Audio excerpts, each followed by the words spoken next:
say, Josh, this is really relevant to, I know, where we wanted to take this conversation, because I've been spending a lot of time, I was joking about juggling calendars, like supporting my grandmother has been in the hospital, which I know I shared on our Sunday weekly warm up.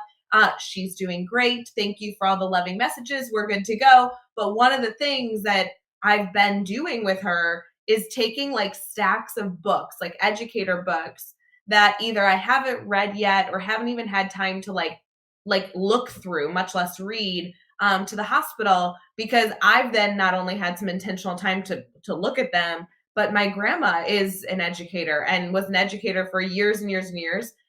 So she's finding all these different resources really interesting to her. So when you and I were talking about not only what's going on in our lives, but also what we wanted to bring to the show today, I think it's a weird time to do a book review, but I kind of think we should. I think we should challenge our network a little bit to say, hey, right this moment, you probably have no time to read and you're running around like a chicken with your head cut off.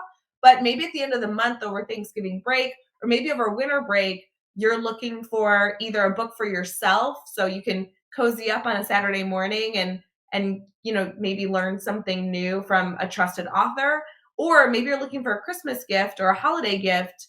I think we could probably put together a decent kind of review of some resources. And then if we miss a topic, Josh, they could always direct message us and we'll figure out what our, recommendation of that topic is. And we have plenty of time to do so. So kind of a fun challenge, I think, this morning. It's fun, but it was difficult. I know, we were talking about it before we went live, and I have a very large bookshelf off screen, and it was difficult. There's so many phenomenal educational books out there. So I'm excited. I love this topic. I'm an avid reader, and thankfully with my podcast, Aspire to Lead, like a lot of authors send me books all the time, which is like a really wonderful perk that I get to learn from not only them in a conversation, but then also through text that they send. So it's going to be really difficult. And I apologize to all of the authors that I don't choose this morning. It does not mean that I don't enjoy your book. It's just like a quick poll and recommendation. So yeah, I love this topic.